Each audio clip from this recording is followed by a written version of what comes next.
There are actually 5 different types of editors. You have your copy editors, which take care of your periods and your punctuations. You have your content editors who help you with the structure of your story, making sure your dialogue is consistent, making sure your point of views don't change, and you have good character development.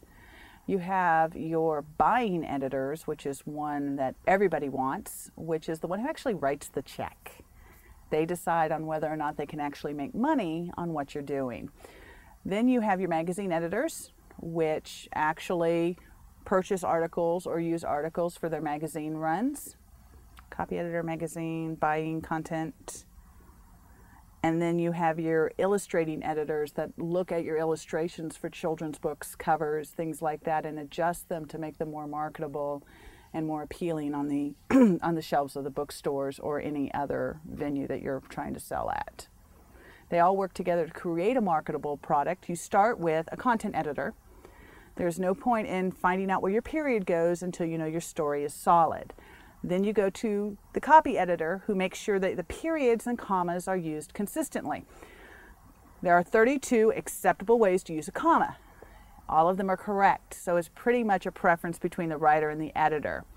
Then you submit them to an agent or a buying editor to see if somebody can buy it. Magazine editors help you get your magazine articles published.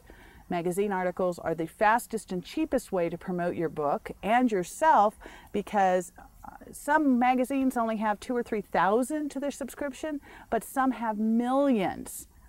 You get paid a little bit for your article, 1 million people read what you write, they like the way you write, they go buy your book.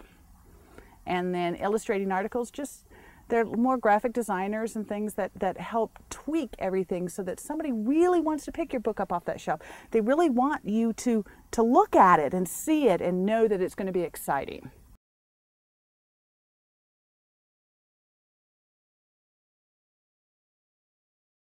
Okay, you have 2 or 3 different ways to go about with your book. The first one, which is the hardest to break into, is actually finding an agent or a buying editor to look at a book proposal, to look at a chapter-by-chapter synopsis, a couple of sample chapters to gauge your reading and your writing and your market and whether or not they can sell it, to look at your marketing.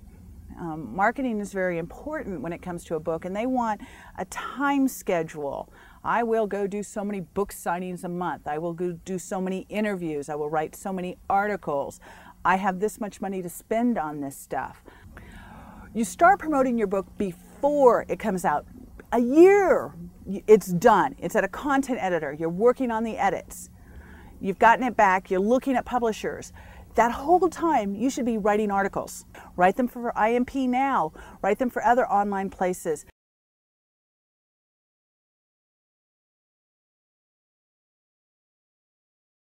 You start with your local area. Start with the biggest selling point you have is, I'm a local author. I wrote about something locally, and work that avenue of it. Barnes & Nobles, Borders, independent bookstores, craft fairs.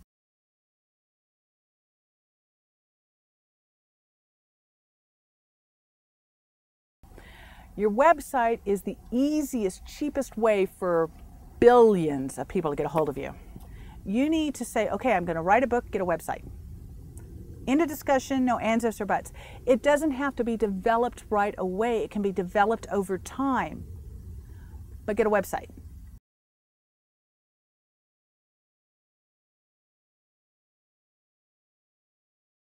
For aspiring writers, for aspiring authors, for aspiring artists, for anybody who wants to create, just do it.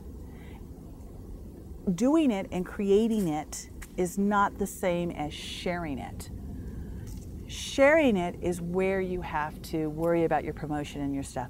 But if you just want to sit there on the beach or in your local cafe and write or draw or doodle or create web pages, and that's all you want to do, and you never want anybody to look at it, just do it. It doesn't have to be about making the money. Writing and being creative is about giving yourself something that's all yours. It came from you. Then it's up to you to decide if you want to share it. But don't decide to share something that you haven't done. You have to take it from the heart and you have to do it first, and then you can decide, yeah, I want to share it. And then you move on to the next step. Writers, the difference between a writer and an author is one shares. So the only difference between a writer and an author is an author has chosen a career. They've chosen to be on the road. They've chosen to have a website. They've chosen to do their promoting. They've chosen to go to the conventions. They've chosen to do those things. Not everybody who writes wants to make that commitment. So just do it.